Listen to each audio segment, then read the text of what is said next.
Okay, good morning, class.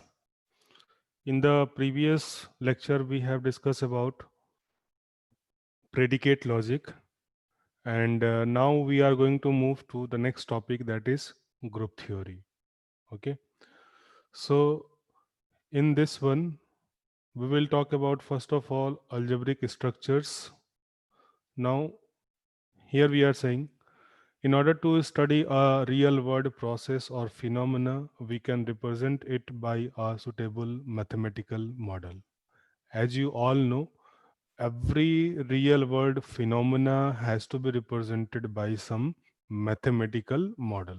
Okay, and these models are associated with some kind of mathematical structures. Okay, and these structures are called to be as algebraic structures. So this is what the topic that we are going to discuss, means the different mathematical structures required for mathematical modeling of any real world phenomena. Okay, which are called to be as algebraic structures. Okay, these algebraic structures are semigroups, monads, groups, rings, and fields. So these are the different algebraic structures, and this all we have to study in the contents of this particular topic, and that is group theory.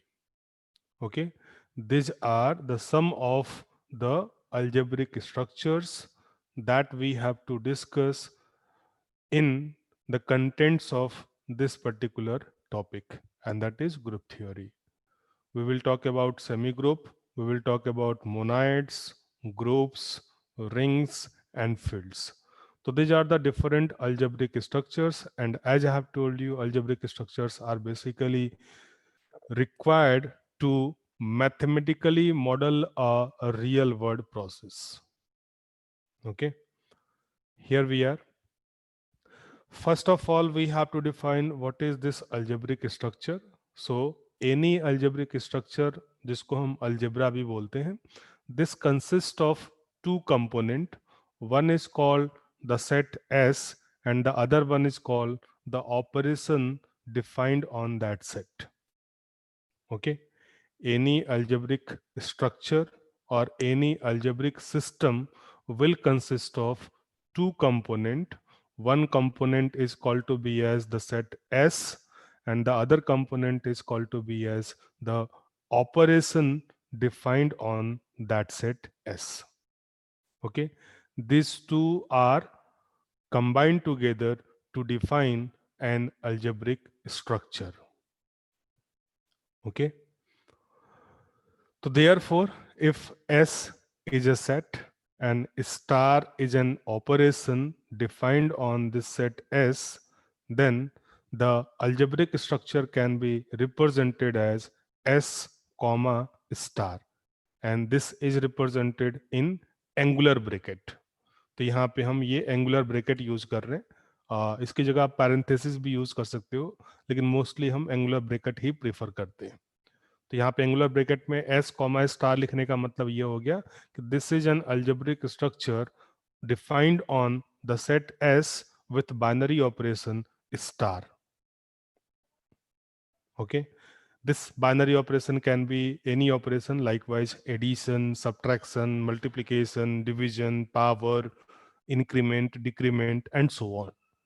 So these are the different binary operations. So we are talking about any binary operation. So whenever we are saying operation, it means binary operation unless it is not defined. Okay. So therefore, a set S with one or more than one binary operations defined on it is called to be as algebraic system or algebraic structure. Okay. So definition for the algebraic structure will be a set with one or more binary operations is called to be as algebraic structure. इसका example लिया मैंने, let us say n plus. So here n is the set and plus is the binary operation. Here n denote the set of natural numbers and plus denote addition. Okay, the set of natural numbers with binary operation of addition is an algebraic structure. ठीक है, in the same way z plus minus, z stands for the set whole of number, integers. Okay, sorry sir, it can be positive as well as negative. whole number भी बोल सकते हो आप, लेकिन suitable word होगा integer. Okay, so this is a set of integers with binary operation of addition and subtraction. As I have told you, in algebraic structure we have to take one set with one or more than one binary operation. तो ये जो है algebraic structure है जिसमें एक binary operation है, ये algebraic structure है जिसमें हमने दो बाइनरी ऑपरेशन लिए. ठीक है, ऐसे ही एक तीसरा एग्जांपल यहाँ पे लिया हुआ है, r प्लस डॉट माइनस. यहाँ पे r जो है, this r denote set of real numbers. r stands for the set of real numbers, plus denote addition operation, dot denote let us say multiplication operation, minus denote subtraction operation. So here again this is a set R with three binary operation, and therefore this will be an algebraic structure or algebraic system. Yes, I hope you got this. The definition of algebraic structure, it yes is sir, simply saying that it consists of a set with one or more than one binary operations defined on that. It is called to be as algebraic system or algebraic structure. Okay, now here we are some standard sets जो हमने अभी use किए, जैसे n है, n denote natural number, that is 1 2 3 4 up to infinite. z जो है, z denote set of integers 0 plus 1 minus 1 plus 2 minus 2 plus 3 minus 3 and so on, positive as well as negative. Okay, q denote the set of all rational numbers. Rational number means the numbers which can be represented in the form of p upon q where it has no common factor. ठीक है, तो this is set of rational number, इसको हम q से represent करते हैं. और r जो है, this r is used to represent set of real numbers. ऐसे ही c stands for set of all complex numbers. Complex number मतलब the numbers must be in the form of x plus i y. यहाँ पे x जो है उसका real part होगा, y जो है इसका इमेजिनरी पार्ट होगा. ठीक है, तो ये दोनों मिलके एक कॉम्प्लेक्स नंबर डिफाइन करते हैं. ठीक, तो ये कुछ स्टैंडर्ड नोटेशंस हैं जो हम थ्रू आउट सिलेबस यूज करेंगे. n stands for set of natural number, z stands for set of integer, q stands for set of rational number, r stands for set of real number, c stands for set of complex number. Sir rational number बता दीजिए sir एक बार, क्या rational होते हैं? Number जो है, any number that can be represented in the form of p upon q where p and q have no common factors is called to be as rational number. ठीक okay है, sir, जैसे आपका for example 2 है, तो जितने भी integer हैं वो सभी रेशनल नंबर होते हैं. उसके अलावा जितने भी फ्रैक्शंस हैं वो सभी भी रियल नंबर होते हैं. जैसे 2/3, 5/8, तो ये सभी क्या है, रेशनल नंबर है. क्यों? क्योंकि इनको हम p अपॉन q के फॉर्म में लिख रहे हैं, जहां पे p और q में कोई भी कॉमन फैक्टर नहीं है एक्सेप्ट वन को हम कंसिडर नहीं करते. ठीक है, सर अगर 4 और 8 होता तो उसके अंदर तो कॉमन फैक्टर है ना? हाँ, 4/8 नहीं लिखेंगे इसको, क्योंकि इसको हम सिंप्लीफाई करके हम क्या लिख सकते हैं, 1/2. There is no common factor, है ना. तो any number that can be represented in the form of p upon q where p and q are integers and they are not having any common factor, तो this is called to be as rational number. ठीक है, तो ये कुछ sets हैं जो हम use करेंगे थ्रू आउट द सिलेबस. तो अगर मेंशन नहीं भी है तो उसका मीनिंग यही होगा. अगर मेंशन है तब तो कोई प्रॉब्लम नहीं है, लेकिन अगर मेंशन नहीं है, केवल आपको सिंबल दे दिया गया, तो आपको ये पता होना चाहिए कि ये क्या रिप्रेजेंट कर रहा है. ठीक है, सेट ऑफ इंटीजर्स के लिए हम कैपिटल जेड तो यूज कर ही रहे हैं, कहीं कहीं आई भी यूज होता है, कैपिटल आई. तो i का मतलब भी सेट ऑफ इंटीजर होता है और z का मतलब भी सेट ऑफ इंटीजर ही होता है, ठीक है।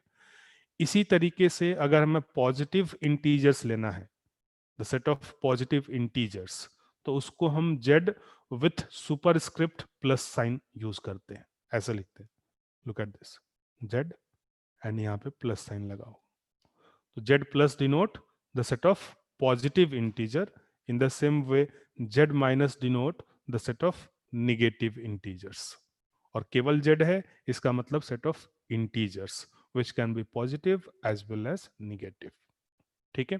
तो ये कुछ नोटेशंस हैं जो हम यूज करेंगे आगे, तो आप इसको याद रखेंगे, ठीक है।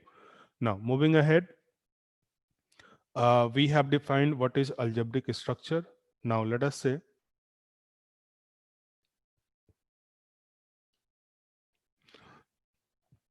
जो हम ऑपरेशन की बात कर रहे हैं, तो unless otherwise stated the word operation shall mean binary operation, ठीक है। अगर यूनरी ऑपरेशन आपको लेना है तो उसमें मेंशन्ड होगा यूनरी ऑपरेशन, लेकिन अगर हम ऑपरेशन टर्म यूज कर रहे हैं इसका मतलब बाइनरी ऑपरेशन ही है बाय डिफॉल्ट, ठीक है। तो we will also assume that our underlying set S is non-empty. तो जो हम सेट S यूज कर रहे हैं वो नॉन एम्पटी हम कंसीडर करके चल रहे हैं, यानी हम ये एज्यूम नहीं कर रहे हैं कि उसमें कोई एलिमेंट नहीं है। We will always consider that it consists of some elements. It is not empty. ठीक है, तो ये कुछ कन्वेंशंस हैं जो हमें फॉलो करना है। Now here we are saying if S is a non-empty set, then an operation on S is a function star from S cross S into S. इसका क्या मीनिंग है? जैसे मान लो आपने कोई ऑपरेशन ले लिया प्लस, प्लस का मतलब एडिशन, ठीक है। तो ये जो प्लस ऑपरेशन है और लेट अस से ये सेट जेड पे डिफाइंड है, सेट ऑफ इंटीजर्स पे, ठीक। तो उस केस में ये हमने बोला क्या कि स्टार यानी कि जो हम ऑपरेशन ले रहे हैं स्टार, वो क्या है, वो एक फंक्शन है एस क्रॉस एस से एस के लिए।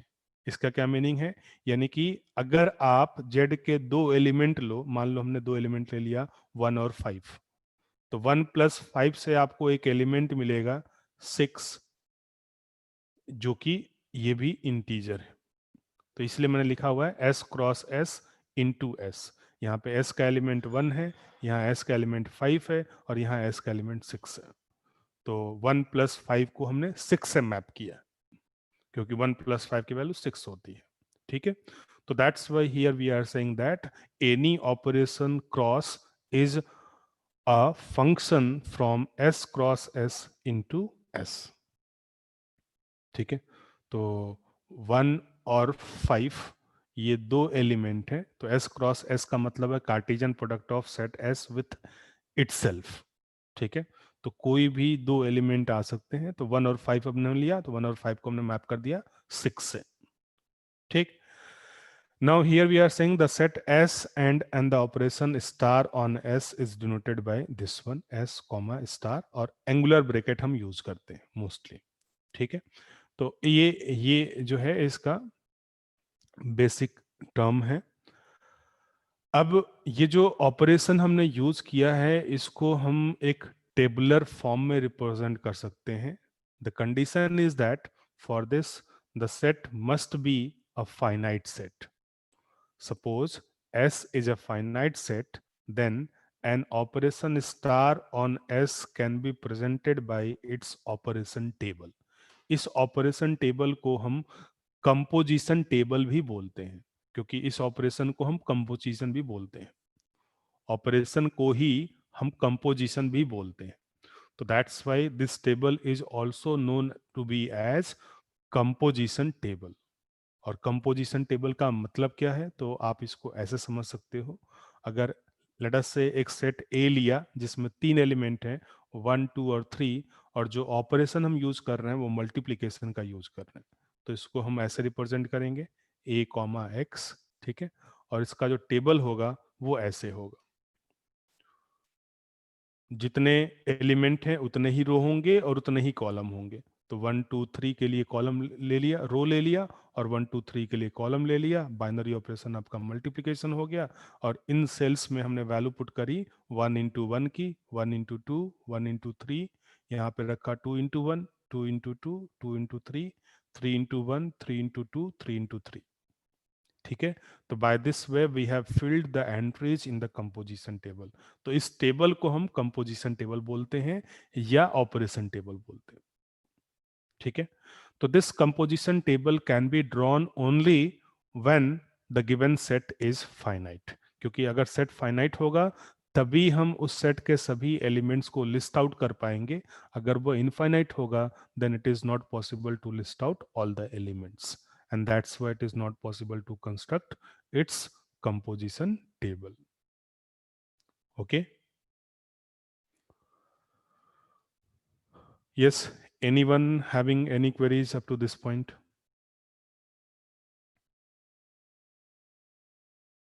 सर हाँ, सर 0 जो है वो रेशनल नंबर होगा? 0 जो है रेशनल नंबर होगा, यस होगा। 0 को हम रेशनल नंबर ही लिखते हैं। ठीक है, सर और 1/0 तो इन्फिनिटी हो जाएगा। 1/0 नहीं, 0/1 लिख सकते हैं ना, ओके सर। है ना। तो that's why 0 is also consider to be as rational number. लेकिन एक चीज है जहाँ पे अभी भी मतलब अलग अलग लोगों की राय है, 0 को हम नेचुरल नंबर कंसिडर करें या ना करें। कुछ बुक्स में कंसिडर किया जाता है, कुछ में नहीं किया जाता है, लेकिन हम जो फॉलो कर रहे हैं वो ये है कि 0 is not a natural number. इसलिए मैंने ओके जब भी नेचुरल नंबर का सेट लिखा है 1 से लिखा है, 0 से नहीं लिखा है। ठीक है, तो ये अभी भी मैटर ऑफ डिस्कशन है, लेकिन हम जो फॉलो कर रहे हैं वो ये है कि 0 is not a natural number. ठीक है, बाकी और किसी में कोई क्वेरी नहीं होना चाहिए। Yes, anyone else? तो मैंने आपको बताया कि what is algebraic structure. Here we are defining a set with one or more than one binary operations is called to be as algebraic structure. ठीक है, और जो बाइनरी ऑपरेशन हम यूज कर रहे हैं अगर गिवन सेट फाइनाइट है तो उसके लिए उस बाइनरी ऑपरेशन को हम एक टेबल से रिप्रेजेंट कर सकते हैं, and that table is called to be as composition table या ऑपरेशन टेबल। ठीक है, तो जैसे मैंने एक एग्जांपल लिया, यहाँ पे एक सेट ए है जिसके 3 एलिमेंट है 1 2 और 3, और बाइनरी ऑपरेशन हमने मल्टीप्लिकेशन लिया तो उसके करस्पॉन्डिंग कंपोजिशन टेबल ये बन जाएगा। ठीक, okay, so moving ahead now, whatever algebraic structures we have defined, these all algebraic structures will have some properties. ठीक है, basically we are focused on these 5 properties. One is called closure property, associative property, commutative property, identity element, or inverse element. Okay, so we are focused on these 5 properties of any algebraic system. Why we are doing this? Because based on these different properties we will classify the algebraic structures to be as semigroup, monoid, group, rings and fields. जो हमने बताया कि there are some basic algebraic structures जिनका नाम था semi group, monoid, group, rings और fields. तो ये डिफरेंट अल्जेब्रिक स्ट्रक्चर्स जो क्लासिफिकेशन होता है that is done on the basis of the different properties. तो इसलिए सबसे पहले हम प्रॉपर्टीज डिस्कस कर रहे हैं और उसके बाद मैं आपको बताऊंगा कि how we can define different types of algebraic structures. ठीक है, तो पहले हम प्रॉपर्टीज देख लेते हैं क्या है। तो क्लोजर प्रॉपर्टी की बात करते हैं। सबसे पहला क्लोजर प्रॉपर्टी का मतलब ये है, this is the definition of closure property. Here we are simply saying the closure property states that when you perform an operation मतलब binary operation that can be addition, multiplication, subtraction, etc. on any two elements of a set, क्योंकि ये जो closure property है वो किसके लिए हम बात कर रहे हैं? अल्जेब्रिक स्ट्रक्चर के लिए। और अलजेब्रिक स्ट्रक्चर में दो कंपोनेंट होते हैं, एक कंपोनेंट होता है सेट और दूसरा कंपोनेंट होता है बाइनरी ऑपरेशन। तो उस सेट के किसी भी दो एलिमेंट पे जब हम ऑपरेशन परफॉर्म कर रहे हैं तो उस ऑपरेशन का या उस कंप्यूटेशन का जो रिजल्ट है वो भी उस सेट को बिलोंग करना चाहिए। फॉर एग्जाम्पल, जैसे आपने कहा कि दो इंटीजर ले लें हम 2 और 5 और ऑपरेशन करें हम एडिशन का, तो दो इंटीजर्स को ऐड करने से जो रिजल्ट मिलेगा वो भी एक इंटीजर ही होगा। 2 + 5 = 7, तो 2 और 5 अगर इंटीजर हैं तो 7 भी इंटीजर है। तो that's why here we can say the operation या the binary operation of addition is closed with respect to the set of integers. Okay, due to the addition of any two integers is again a integer, therefore the binary operation of addition is closed with respect to the set of integer. So this is one example. Okay, so I hope you have understood the meaning of closure property. अगर आपको closure property check करना है तो आपको ये check करना पड़ेगा कि जो भी गिवन सेट है उस सेट के किसी भी दो एलिमेंट के ऑपरेट करने से जो रिजल्ट मिल रहा है वो सेम सेट को बिलोंग करना चाहिए। ठीक है, if it is so then we can say it follows closure property, और वी कैन से एग्जांपल दे दीजिए जिससे कि समझ में आ जाएगा। Example. okay, so we can say that the binary operation is closed with respect to the given set. यहाँ ये इसका definition है। Let us say S is a set with binary operation is star, then S is called to be closed under star if condition ये है A star B belongs to S for all AB belongs to S। यानी set के किसी भी दो element के लिए, सभी दो एलिमेंट के लिए A स्टार B की वैल्यू जो है वो भी S में होनी चाहिए। ठीक है, इसके एग्जाम्पल्स ये हैं।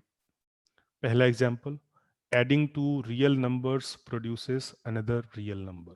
आप कोई सा दो रियल नंबर ले लो, उनको ऐड करोगे तो रिजल्ट जो मिलेगा वो भी रियल नंबर ही होगा। तो इसलिए here we can say the operation of addition is closed with the set of real numbers. This is one example just, है ना। दूसरा एग्जाम्पल लिया है, multiplying to real number produces another real number. दो real number को आप multiply करोगे तो जो रिजल्ट मिलेगा वो भी एक रियल नंबर ही होगा। तो इसलिए यहाँ पे जो मल्टीप्लिकेशन ऑपरेशन है वो सेट ऑफ रियल नंबर्स पे क्लोज्ड है। ठीक, एक और एग्जांपल लिया हमने कि the set of positive integer z+, ठीक है, और ऑपरेशन ले लिया हमने एडिशन का या मल्टीप्लिकेशन का, तो ये भी क्लोज्ड होगा क्योंकि दो पॉजिटिव इंटीजर को जब आप ऐड करते हो तो रिजल्ट आपको हमेशा पॉजिटिव इंटीजर ही मिलेगा।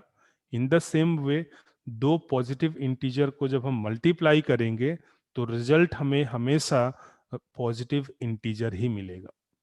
तो that's why here we are saying that addition and multiplication both operations are closed on the set of positive integers। ठीक है, कुछ और एग्जांपल्स हैं, जैसे यहाँ पे करके दिखाया मैंने कि दो पॉजिटिव इंटीजर लेट अस से 2 और 9 ले लिया तो 2 + 9 11 होता है। 11 जो है वो भी एक पॉजिटिव इंटीजर ही है। इन द सेम वे 2 और 9 को मल्टीप्लाई किया तो वो 18 होगा। 18 भी जो है सेट ऑफ पॉजिटिव इंटीजर को बिलोंग कर रहा है। So that's why we have told that addition and multiplication operations are closed under the set Z+। ठीक, अब कुछ ऑपरेशंस हमने लिए हैं जो कि क्लोज नहीं है। लेट अस से सब्ट्रैक्शन। तो subtraction operation is not closed with respect to the set of positive integers, क्योंकि दो पॉजिटिव इंटीजर को आप सब्ट्रैक्ट करोगे तो रिजल्ट पॉजिटिव इंटीजर हो ये कंफर्म नहीं है। ठीक है, जैसे मान लो आपने एक पॉजिटिव इंटीजर 5 ले लिया, दूसरा पॉजिटिव इंटीजर आपने 20 ले लिया। 5 - 20 क्या होता है? -15, और -15 क्या है? Z+ को बिलोंग नहीं कर रहा। So that's why here we are saying that this subtraction operation is not closed with respect to the set of positive integer.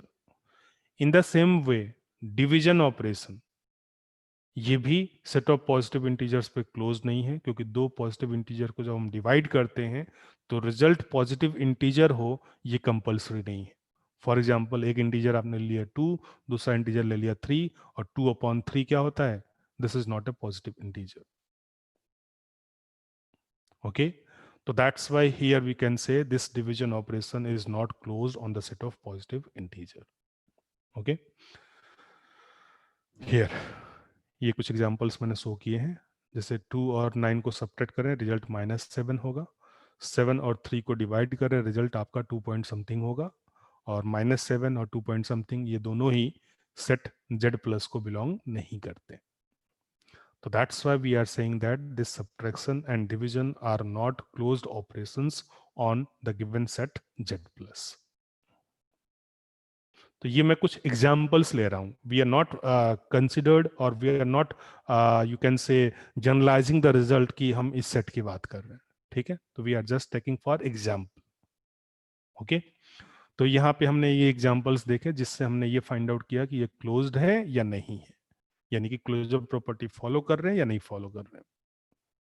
ठीक, इसी तरीके से जो हमने पिछला एग्जाम्पल लिया था, आपको याद होगा, a = 1 to 3 और बाइनरी ऑपरेशन था मल्टीप्लिकेशन का. आपने देखा होगा जो टेबल बन के आया तो उसमें कई सारे एलिमेंट्स ऐसे हैं जो सेट ए को बिलोंग नहीं करते. जैसे 2 × 2 4 होता है और 4 जो है सेट ए को बिलोंग नहीं कर रहा है. 2 × 3 6 होता है, 6 जो है वो सेट ए को बिलोंग नहीं कर रहा. 3 × 3 9 होता है, 9 जो है वो सेट ए को बिलोंग नहीं कर रहा है, क्योंकि सेट ए में हमने केवल 3 एलिमेंट लिए थे, 1 2 और 3. इसलिए हम ये भी बोल सकते हैं कि जो बाइनरी ऑपरेशन मल्टीप्लिकेशन है वो सेट ए पे क्लोज्ड नहीं है उस एग्जांपल के लिए. ठीक है, तो by this way we can find out whether a given binary operation is closed with respect to the set or not. Now, anyone having any doubts in this closure property, you can ask. Very simple it is. Simply हमें ये find out करना है कि for all two elements of the given set, A star B also belongs to set S.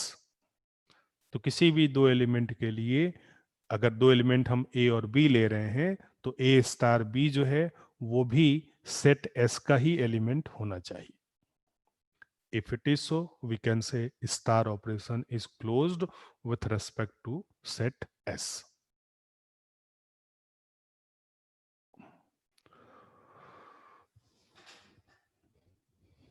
Okay,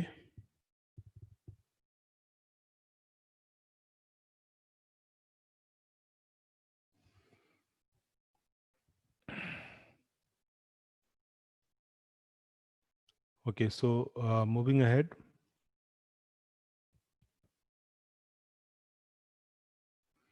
यहाँ पे मैंने कुछ और एग्जांपल भी लिए हैं. Let A denote set of even positive integers and B denote the set of odd positive integer. So here we can say the set A is closed with respect to the binary operation addition as well as multiplication. ऐसा हम क्यों बोल रहे हैं? क्योंकि दो even integer का जब हम सम करेंगे तो रिजल्ट आपको इवन इंटीजर ही मिलेगा. इसी तरीके से दो इवन इंटीजर्स का जब हम प्रोडक्ट करेंगे तो रिजल्ट आपको हमेशा इवन इंटीजर ही मिलेगा. लेट अस से दिस वन 2 + 4 6. 2 और 4 दो इवन पॉजिटिव इंटीजर हैं. इसको हमने सम किया तो रिजल्ट हमें 6 मिला, जो कि अगेन इवन पॉजिटिव इंटीजर है. ये किसी भी दो वैल्यू के लिए जस्ट फॉर डिमॉन्स्ट्रेशन मैं एक एग्जांपल लेके आपको बता रहा हूं. ठीक है, ऐसा नहीं है कि 2 + 4 = 6 है इसलिए हमने कंक्लूड कर दिया कि दो पॉजिटिव इंटीजर का सम जो है वो इवन होगा. ये जस्ट फॉर डिमॉन्स्ट्रेशन है ना. आप किसी भी दो वैल्यू को ले लो, उसके लिए ये ट्रू होगा.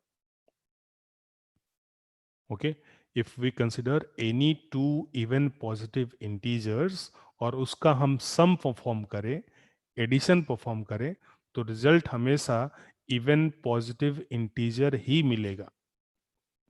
ठीक है, इसी तरीके से मल्टीप्लिकेशन के लिए भी है कि दो इवन पॉजिटिव इंटीजर्स को जब हम मल्टीप्लाई करते हैं तो रिजल्ट आपको हमेशा इवन पॉजिटिव इंटीजर ही मिलेगा।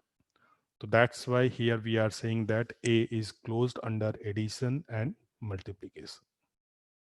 Now tell me, what about b? If b denotes set of odd positive integers, then whether it is closed under addition and multiplication both or not.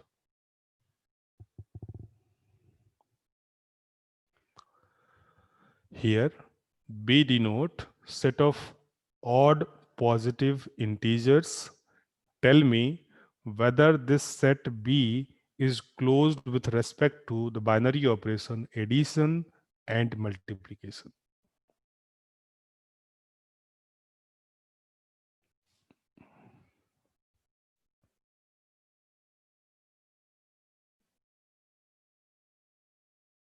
Anyone?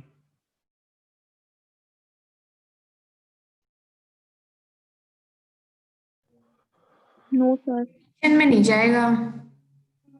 Sir even देगा वो तो। किसमें? Sir addition में वो even देगा और multiplication में odd दे सकती है। Yes sir. सर लेकिन अगर किसी बड़े नंबर से छोटे नंबर को ऐड, अच्छा ऐड, सर जैसे कि 3 और 5। Let us try. आप किसी भी दो ऑड पॉजिटिव इंटीजर को जब प्लस करोगे यानी ऐड करोगे तो रिजल्ट हमेशा इवन इंटीजर ही मिलेगा। Yes sir. You will never get odd positive integer. आप कोई सा दो नंबर ले लो, if you take any two odd positive integer and perform addition, you will always get even positive integer. Sir multiplication में नहीं जाएगा। Yes. मल्टीप्लिकेशन That- में odd मिलेगा। 3 बचे 15 वगैरह ये सब दिक्कत Yes. कर जाएगा। Yes. So that's why here we are saying that this set B is closed under multiplication but not addition. इसका रीजन ये है कि दो ऑड पॉजिटिव इंटीजर को मल्टीप्लाई करने से हमेशा आपको ऑड पॉजिटिव इंटीजर ही मिलेगा। आप कोई सा भी दो नंबर ले लो, वो ऑड होना चाहिए। अगर आप उसको मल्टीप्लाई करोगे रिजल्ट हमेशा ऑड ही मिलेगा।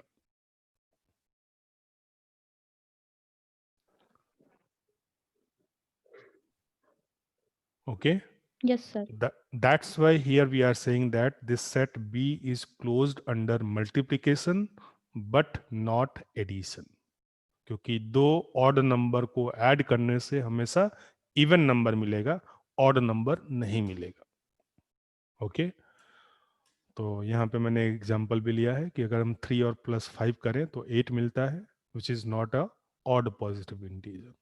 तो that's why it is not closed under addition operation. और 3 इंटू 5 करते हैं तो 15 मिलता है जो कि ऑड पॉजिटिव इंटीजर है, इसलिए it is closed under multiplication. ये केवल एक वैल्यू से हमने कंक्लूड नहीं किया है, ये एक वैल्यू मैंने आपको जस्ट शो करने के लिए दिखाया है। ठीक है, आप किसी भी दो नंबर के लिए ट्राई करके देख सकते हो। ठीक, तो यहां पे हमने ये कंक्लूड किया। ठीक, अब इसका आप इसको जनरलाइज भी कर सकते हो इस रिजल्ट को, क्योंकि किसी भी ऑड नंबर को, जैसा कि आप जानते हो, किसी भी ऑड नंबर को रिप्रेजेंट करने के लिए हम 2 इंटू के प्लस 1 लिखते हैं, जहां पे k कोई भी इंटीजर वैल्यू है। तो हमेशा ऑड नंबर क्या होता है, 2 इंटू के प्लस 1 के फॉर्म में होता है।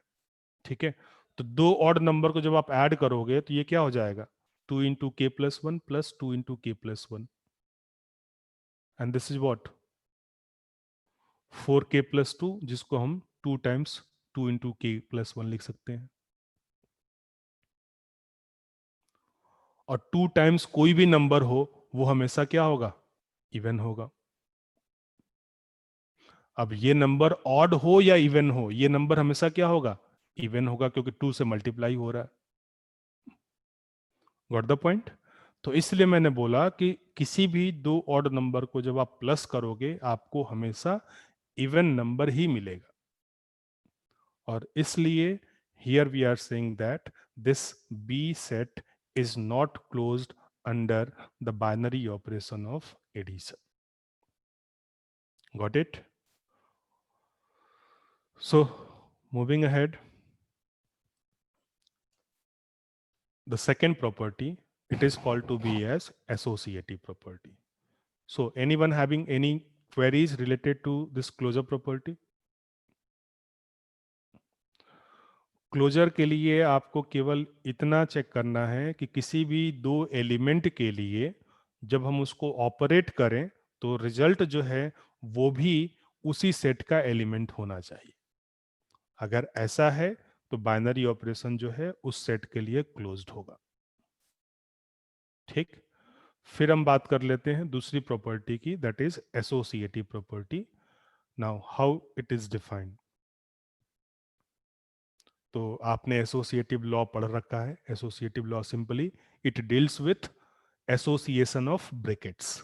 ठीक है, तो वही यहाँ पे भी हम बोल रहे हैं कि अगर कोई बाइनरी ऑपरेशन आपका स्टार है जो कि सेट एस के लिए डिफाइंड है, तो वो बाइनरी ऑपरेशन स्टार जो है सेट एस के लिए एसोसिएटिव होगा, या आप कह सकते हो it satisfy associative property if for any three elements a b and c. ठीक है, हम यहाँ पे अब तीन वैल्यू ले रहे हैं ए बी और C. We have this property true, A star B star C is equals to A star B star C. इसका मतलब ये है कि पहले हम ए और बी को ऑपरेट कर रहे हैं, जो रिजल्ट आ रहा है उससे हम सी को ऑपरेट कर रहे हैं, और इसका मतलब है पहले हम बी और सी को ऑपरेट कर रहे हैं और जो रिजल्ट आ रहा है उससे हम ए को ऑपरेट कर रहे हैं. तो एसोसिएटिव प्रॉपर्टी जैसा कि आप जानते हो it deals with association of brackets. तो ब्रैकेट्स का एसोसिएशन अगर हम चेंज करें तो रिजल्ट में कोई चेंज नहीं होना चाहिए. अगर ऐसा है तो then we can say the binary operation is associative for the set S. ठीक है, इसको यहाँ पे ये बोला गया the numbers grouped within a parenthesis are considered to be as one unit. तो जो पैरेंथेसिस के अंदर है इसको हम पहले सिंप्लीफाई करते हैं. ठीक है, तो ये as a one unit use होता है. तो ये एक ऑपरेंड हो जाएगा और ये दूसरा ऑपरेंड हो जाएगा इस ऑपरेशन के लिए. इसी तरीके से इस ऑपरेशन के लिए ये एक ऑपरेंड होगा और ये पूरा जो है ये दूसरा ऑपरेंड होगा. तो इसलिए पहले हम इसको सिंप्लीफाई करेंगे. ठीक है, addition and multiplication are associative.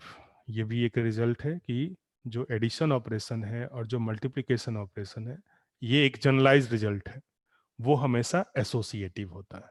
यानी कि कभी भी आप नंबर्स को जब आप ऐड कर रहे हो, ठीक है, कभी भी जब आप ऐड कर रहे हो तो वो एडिशन ऑपरेशन क्या होगा, एसोसिएटिव. यानी कि किस, मान लो मैं आपने कोई सी तीन नंबर ले लिए, कोई भी तीन वैल्यूज ले लिए, उन तीन वैल्यूज को आप किसी भी ऑर्डर में ऐड कर लो, रिजल्ट हमेशा सेम रहेगा. फॉर एग्जाम्पल 3+5+8 परफॉर्म करना है तो आप 3+5 पहले करो या 5+8 पहले करो, रिजल्ट आपका हमेशा सेम ही आएगा. ठीक है, तो this is the meaning of associative property. लेकिन जो सब्ट्रैक्शन और जो डिवीजन ऑपरेशन है वो एसोसिएटिव नहीं होते हैं. ठीक है, इसको आप इस एग्जाम्पल से समझ सकते हो. हमने तीन नंबर लिए, लेट अस से 75, 81 और 34. पहले हमने 75 + 81 परफॉर्म किया तो रिजल्ट आपको ये मिला, और दूसरी बार हमने 81 और 34 पहले परफॉर्म किया तो रिजल्ट आपको ये मिला. आप देखो दोनों बार रिजल्ट क्या है, सेम है. ठीक है, तो इसलिए हमने बोला कि एसोसिएटिव प्रॉपर्टी जो होगा इट विल बी वैलिड, और you can say addition operation performs associative property for a given set. ठीक है, जो दूसरा मैं टर्म यूज कर रहा था मल्टीप्लिकेशन, मल्टीप्लिकेशन में भी सेम है. आप किसी भी तीन नंबर को किसी भी ऑर्डर में मल्टीप्लाई कर लो, रिजल्ट आपको हमेशा सेम मिलेगा. जैसे 5 × 2 पहले परफॉर्म करो या 2 into 3 पहले परफॉर्म करो, रिजल्ट आपको सेम ही मिलेगा।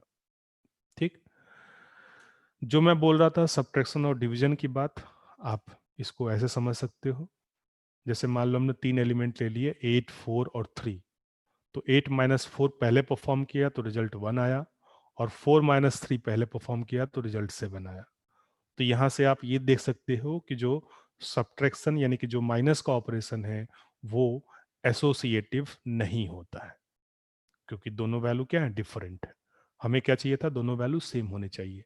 ए star B star C must be equals to A star B star C, यही तो था। तो क्योंकि हमारे पास कुछ एलिमेंट ऐसे हैं, जस्ट फॉर डिमॉन्स्ट्रेशन हमने एक भी वैल्यू ऐसी फाइंड आउट कर ली, तो आप ये कह सकते हो कि ये स्टेटमेंट वैलिड नहीं है, यानी कि it does not follow associative property. ठीक, तो यहाँ पे हमने दिखाया कि अगर हम ए बी सी की ये वैल्यू ले लें तो यहाँ पे हमने ये शो किया कि ये एसोसिएटिव प्रॉपर्टी को फॉलो नहीं कर रहा। इन द सेम वे डिवीजन के लिए मान लो ए को हमने ले लिया 16, बी को ले लिया 4 और सी को ले लिया 2, तो देखो अगर हम 16/4 पहले परफॉर्म कर रहे हैं तो रिजल्ट 2 आ रहा है, और अगर हम 4/2 पहले परफॉर्म कर रहे हैं तो रिजल्ट 8 आ रहा है। दोनों ही रिजल्ट क्या है, डिफरेंट है।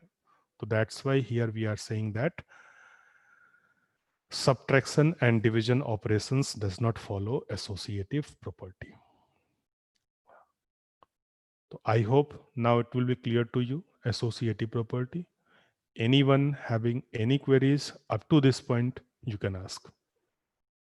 मैंने आपको सबसे पहले अलजेब्रिक स्ट्रक्चर बताया, फिर मैंने आपको कंपोजिशन टेबल बताया, और फिर मैंने आपको क्लोजर प्रॉपर्टी और एसोसिएटिव प्रॉपर्टी बताया। यहां तक अगर किसी को कुछ भी समझ में ना आया हो, you can ask, otherwise we can stop for today.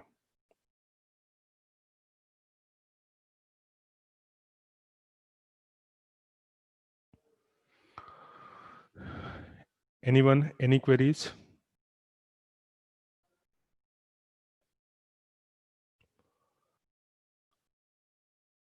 आपके मिड टर्म का रिजल्ट मोस्ट प्रोबेबली आज शाम तक आ जाना चाहिए।